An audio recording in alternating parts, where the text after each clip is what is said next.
अब हम अध्ययन करेंगे उत्प्रेरक के प्रकार के बारे में। पहले हमने उत्प्रेरकों के बारे में जानकारी करी थी। उत्प्रेरकों को अभिक्रिया के वेग पर उनके प्रभाव के आधार पर हमने 4 भागों में बांटा है। पहला वो है धनात्मक कैटलिस्ट। वह उत्प्रेरक जो अभिक्रिया की गति को बढ़ाते हैं वह धनात्मक उत्प्रेरक कहलाते हैं। उत्प्रेरक अभिक्रिया की क्रियाविधि को इस प्रकार से बदलते हैं कि उत्प्रेरक क्रिया की सक्रियण ऊर्जा अनुत्प्रेरित क्रिया की सक्रियण ऊर्जा से कम हो जाती है और जिससे कि अभिक्रिया की गति बढ़ जाती है।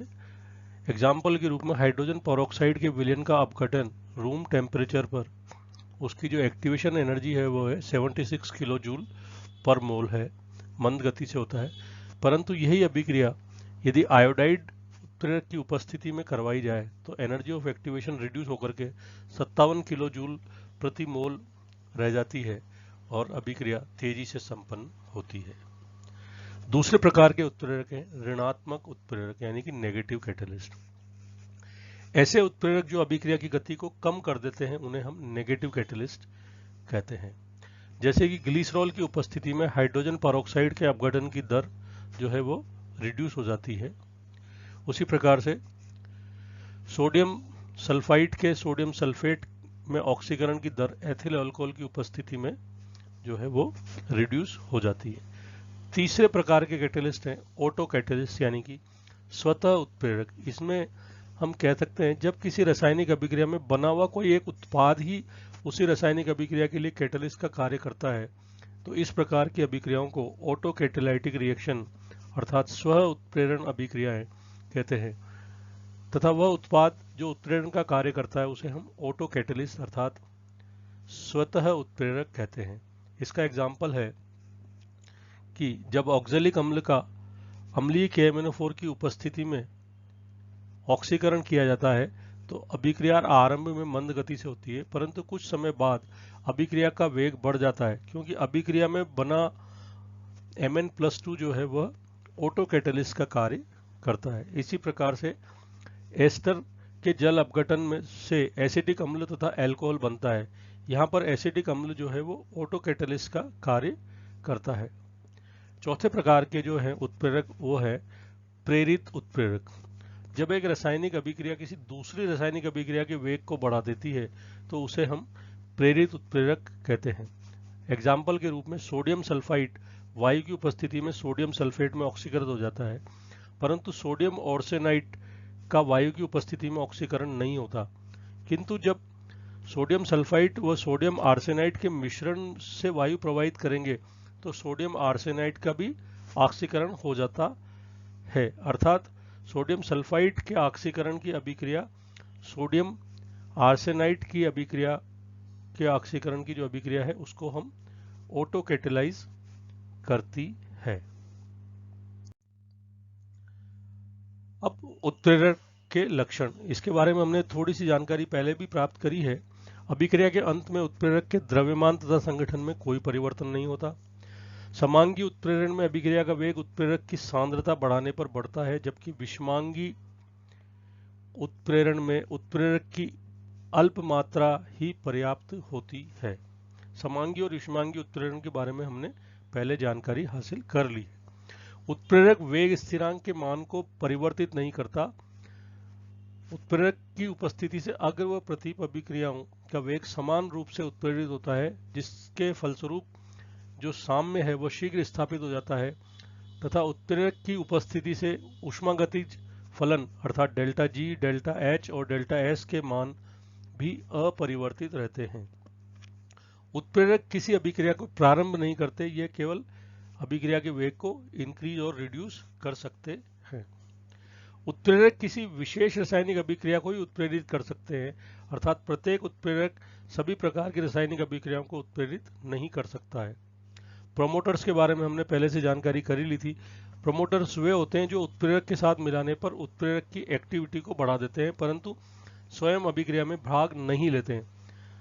प्रोमोटर जो है वो उत्प्रेरक की सतह पर सक्रिय स्थलों की संख्या को बढ़ा देते हैं जिससे कि अभिक्रिया का वेग बढ़ जाता है, जैसे कि हेबर प्रोसेस के बारे में हमने बताया था। यदि हम इसमें मोलिब्डेनम के स्थान पर आयरन और एल्यूमिनियम ऑक्साइड और पोटेशियम ऑक्साइड काम में लेंगे तो Al2 O3 और K2O यहाँ पर उत्प्रेरक की सक्रियता को बढ़ा देते हैं। उसी प्रकार से कैटालाइटिक विष के बारे में भी हमने पहले पढ़ा है।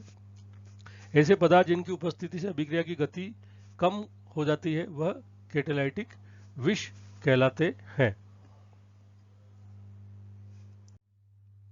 अब आती है बात उत्प्रेरक का सिद्धांत के ऊपर। अभिक्रिया में भाग लेने के लिए क्रियाकारक अणुओं के पास वह न्यूनतम ऊर्जा जो दहली ऊर्जा होती है वह होना आवश्यक है, परंतु अभिकारक अणुओं को दहली ऊर्जा तक पहुंचाने के लिए जितनी ऊर्जा की आवश्यकता होती है उसे हम एनर्जी ऑफ एक्टिवेशन कहते हैं। उत्प्रेरक की उपस्थिति में अभिक्रिया के लिए सक्रियण ऊर्जा का मान वह अनुत्प्रेरण के लिए सक्रियण ऊर्जा के मान से कम होता है, क्योंकि उत्प्रेरण जो है अभिक्रिया को एक नया पाथ ऑफ रिएक्शन देता है जिससे कि एनर्जी ऑफ एक्टिवेशन का मान रिड्यूस हो जाता है। यह ग्राफ हमने आपको पूर्व में भी बताया है। उत्प्रेरण की अभिक्रियाओं को निम्न क्रियाविधि से हम समझ सकते हैं। पहला है theory of intermediate compound formation. इसमें क्या हो रहा है, एस एक जो है रिएक्टेंट है वह सी कैटेलिस्ट के साथ रिएक्ट करके K1 जो है उसका वेग स्थिरांक है उससे Sc बनाता है, और ये Sc जो है K-1 वेग स्थिरांक से जो है S और C के अंदर डिकम्पोज भी होता रहता है। अब ये जो आपका जो मध्यवर्ती बना Sc वह K2 रेट कांस्टेंट से प्रोडक्ट प्लस कैटलिस्ट में चेंज होता रहता है। अतः अभिक्रिया का जो सेकंड वो है उसमें अभिक्रिया का वेग क्या हो जाएगा, dx/dt will be equal to K2 Sc की कंसंट्रेशन के ऊपर यह निर्भर कर रहा है।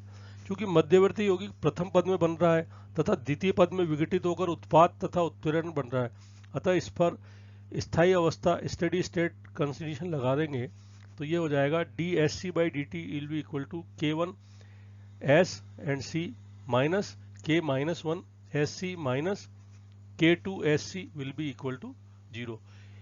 यह K1 वाले रेट कांस्टेंट से तो यह बन रहा है और K-1 और K2 से यह समाप्त हो रहा है, यानी कि उपयोग में आ रहा है।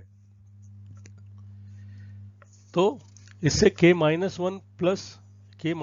Sc plus K2 Sc changing into K1 S and C,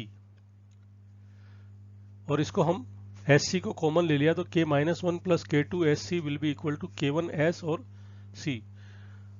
समीकरण जो ये हमें नजर आ रही है इसमें हम K1 से भाग दे देंगे तो ये इधर आ जाएगा, तो K-1 plus K2 upon K1 into Sc will be equal to S and C, और Sc will be equal to Sc upon ये वाला जो फैक्टर है ये नीचे चला जाएगा, और इसको हमने Km के नाम से नया जो है इसको हमने कांस्टेंट इसको हमने दिया है।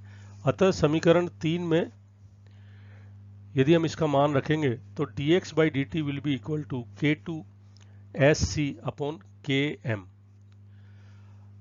अर्थात इस समीकरण के अनुसार अभिक्रिया का वेग क्रियाकारक के साथ साथ उत्प्रेरक की सांद्रता के भी समानुपाती होता है।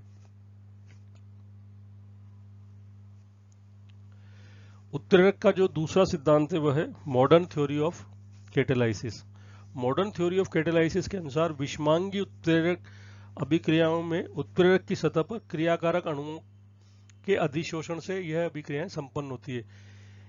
इसे अधिशोषण सिद्धांत भी कहते हैं। अभिक्रिया का वेग क्रियाकारक की अधिशोषित मात्रा पर निर्भर करता है। गैसीय अभिकारक अणु प्रत्येक सतह पर उत्प्रेरक की सतह पर उपस्थित सक्रिय स्थलों पर अधिशोषित होकर आपस में संयोग करके अधिशोषित सक्रिय संकुल बनाते हैं, और यह संकुल विघटित होकर उत्पाद बनाता है, और इस विधि को हम निम्न पदों में समझ सकते हैं। पहला, क्रियाकारक गैसीय अणुओं की सतह पर विसरण।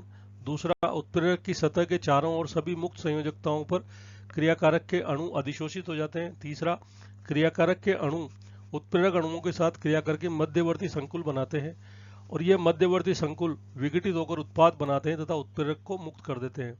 और पांचवा है, उत्पाद अणु डिसोरप्शन द्वारा उत्प्रेरक की सतह से दूर हो जाते हैं। ये यहाँ पर फर्स्ट पद में CH2 एथिलीन जो है वह निकल की उपस्थिति में इस तरह से रिएक्ट कर रही है, और हाइड्रोजन जो है वह निकल की उपस्थिति में इस तरह से रिएक्ट कर रही है। तो ये दोनों जो क्रियाकारक है वह क्या है, आपका जो उत्प्रेरक है उसकी सतह पर अधिशोषित हो गए हैं। अब ये दोनों अधिशोषित जो है आपस में रिएक्ट करके और यह इस तरह से सक्रियत संकुल बना रहे हैं, और यह सक्रियत संकुल फिर आपका उत्पाद में बदल रहा